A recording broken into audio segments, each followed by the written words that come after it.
Olá, abençoados, bem-vindo ao canal Sala da Graça. Eu sou o irmão Mac e falo de Parnamirim, estado do Rio Grande do Norte. Hoje eu quero trazer aqui um estudo, vou expor um estudo aqui que tem por tema um povo destinado para a perdição. Esse é o tema.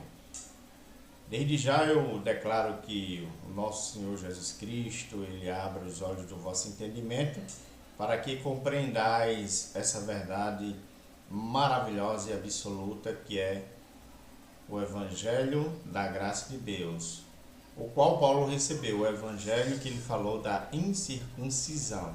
Então, eu vou abordar aqui o tema um povo destinado para a perdição, ok? Eu vou expor aqui nesse estudo alguns textos bíblicos, né, ou versos da Bíblia, aonde nós estaremos vendo à luz do Evangelho o que significa o tema um povo destinado para a perdição. Desde de criança que eu ouço falar de ovelhas, de cabritos, de joio e de trigo, ok? E com o decorrer do tempo, o Senhor aclarou os olhos do meu entendimento e eu passei a entender que ovelha é ovelha, cabrito é cabrito, joio é joio, trigo é trigo. Ou seja, nem ovelha vira cabrito, nem cabrito ovelha, nem joio trigo, nem trigo joio, ok? Então, eu quero que os amados, você acompanhe aí na sua Bíblia, vai mudar só algumas expressões, diversões, a palavra, algum sinônimo, mas o importante é que o Espírito Santo de Deus, ele abra o vosso entendimento e compreendais essa verdade maravilhosa. Então vamos lá. Eu quero ler aqui alguns textos e vamos começar. Deixa eu dar uma olhada, quer dizer, dar uma bugada aqui. Vamos começar lendo aqui o livro de Isaías, capítulo 4, verso 5, que diz assim: Porque a minha espada se embriagou nos céus, eis que, para exercer juízo, desce sobre Edom e sobre o povo que destinei para destruição. Então, um povo que destinei para destruição. Veja que como Deus ele é, né? O sistema religioso ele nos doutrina a enxergar Deus de forma pequena, né? Um Deus que ele não é onipotente, um Deus que não é soberano. O sistema ele limita Deus, né? Ele dá autoridade a demônios, a espíritos enganadores, né? Tirando a essência da soberania de Deus, do poder de Deus, o poder criador, o poder de poder fazer todas as coisas do jeito que ele quer, da forma que ele quer, independente do teu pensar, do teu entendimento. Então nós estaremos vendo aqui, eu estarei destrinchando, né, esse tema. Então, o povo que destinei para a destruição. Isso é uma profecia que havia ali no livro de Isaías 34:5. Então, ele já falou desse povo, né? Porque é um povo que existiu desde a queda do homem, né? Desde a rebelião que Deus permitiu que Lúcifer arrastasse a terça parte dos anjos. E Deus permitiu que anjos caídos, né, eles viessem participar de corpo e sangue, né?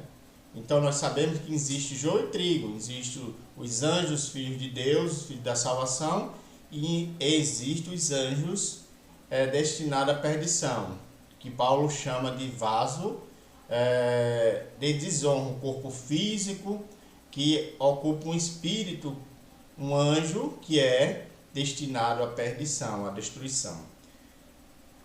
Vamos prosseguir. Iremos ler aqui, continuando, Salmo 58, verso 3. Esse é um salmo que, quando ainda eu estava preso no sistema religioso, eu lia, mas não compreendia a veracidade, né? A luz da palavra ainda não tinham chegado e iluminado os olhos do meu entendimento, até que Deus ele decidiu, né? Porque Deus é quem faz todas as coisas. Então Deus disse: agora você vai crer agora nessa verdade. Então Salmo 58, verso 3 diz assim: os ímpios se desviam desde seu nascimento, andam errados desde que nascem, falando mentiras. Veja, qual a mentira que se fala? A mentira do antigo pacto, dos filhos da perdição. Nós estamos vivendo o novo pacto, nós estamos vivendo a nova aliança de superiores promessa, o evangelho da incircuncisão. É essa verdade que devemos pregar. Se eu não prego essa verdade, se prego os ensinamentos do antigo pacto, eu estou pregando uma mentira, uma coisa que já caducou. Então, se veio a nova aliança, está escrito em Hebreus, porque o antigo pacto, a antiga aliança já era para ter desaparecido. Mas há pessoas que não têm a mente iluminada, que têm essa missão terrível de continuar ensinando aquilo que já caducou, que não era mais para ter continuado. Mas após a morte do apóstolo Paulo foi que iniciou a grande apostasia, né? Então aí, o que nós vivemos, arrodeado por esse sistema religioso, que a palavra de Deus diz que são a grande meretriz, tem filhas meretrizes, um sistema religioso, isso é um retrato da grande apostasia. Nós estamos vivendo essa apostasia, mas o Senhor levantou, né, pessoas para pregar o evangelho da incircuncisão, como está escrito, que a palavra corra. Então a nossa missão é fazer com que a palavra corra, porque nós estamos pregando porque cremos, e cremos porque recebemos esse ensinamento da graça de Deus. Então vamos prosseguir aqui.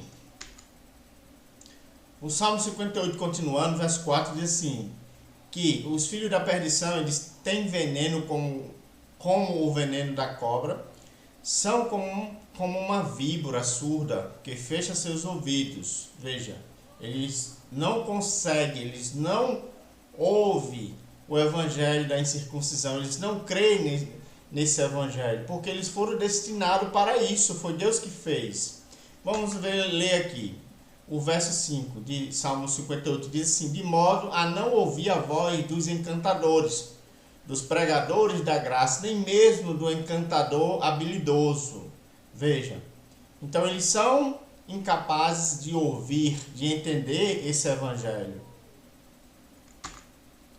Segundo Tessalonicenses, capítulo 2, verso 11, diz assim: e por isso Deus lhes envia a operação do erro. Veja, quem é que envia? É Deus? É o diabo? Sou eu? Não. Diz que é Deus. E por isso Deus lhes envia a operação do erro, para que creiam na mentira. Olha, para que creiam na mentira, não na verdade do evangelho. É por isso que há pessoas que não vão crer de forma nenhuma no evangelho da graça de Deus, no evangelho da incircuncisão, no novo pacto. O que eu recebi, o que muitos estão recebendo, o que você está recebendo, esse é a verdadeira ceia, né? A santa ceia. Não só de pão viverá o homem, mas de toda palavra que sai da boca de Deus, do nosso Pai. Então esse é o alimento espiritual, esta é a verdadeira ceia. O que Paulo estava querendo ensinar à igreja de Coríntios. A verdadeira ceia é a ministração da palavra de Deus, do evangelho da incircuncisão, do evangelho do novo pacto, da graça de Deus. Deixa eu só beber uma água abençoada. Prosseguindo, relendo aqui, 2 Tessalonicenses, eu apenas estou expondo, eu não estou ensinando nada a ninguém, eu apenas estou expondo o evangelho da graça de Deus. E diz assim: e por isso Deus lhes envia a operação do erro, para que creiam na mentira. Então vamos adiante. Vamos ler aqui 2 Tessalonicenses 2,12. Continuando, diz assim: para que sejam julgados todos os que não creram na verdade. Então os filhos da perdição, na verdade, eles já estão julgados. Eles não creem na verdade. E antes tiveram prazer na iniquidade. Abba, Pai. Graças a Deus que somos eleitos e predestinados. Lendo aqui Isaías 45:6, diz assim: a fim de que se saiba desde o nascente do sol até o poente, que fora de mim não há outro, eu sou o Senhor e não há outro. Só há um Deus soberano. Esse é o Deus, o Criador que fez todas as coisas, não há outro. Tudo veio do Senhor. O bem, o mal, o sol, a escuridão, tudo é Deus que faz. Essa é a soberania de Deus. É uma verdade que não podemos ir contra ela. Não podemos.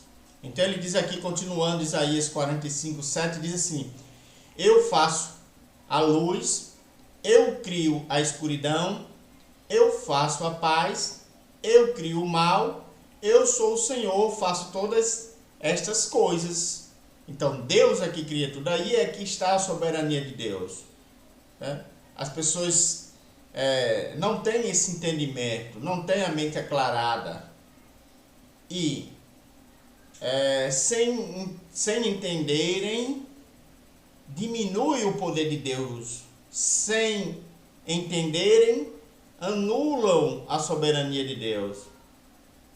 Mas nós que temos a mente iluminada, você que está tendo a sua mente iluminada, hoje você pode declarar que Deus é soberano, que Ele fez todas as coisas, tanto boa como ruim, tanto a boa como a mal. Como ele diz aqui: eu crio o mal, crio a paz, eu sou o Senhor, faço todas estas coisas. Deus está no controle, abençoados. Você tem que ver Deus com os olhos espirituais.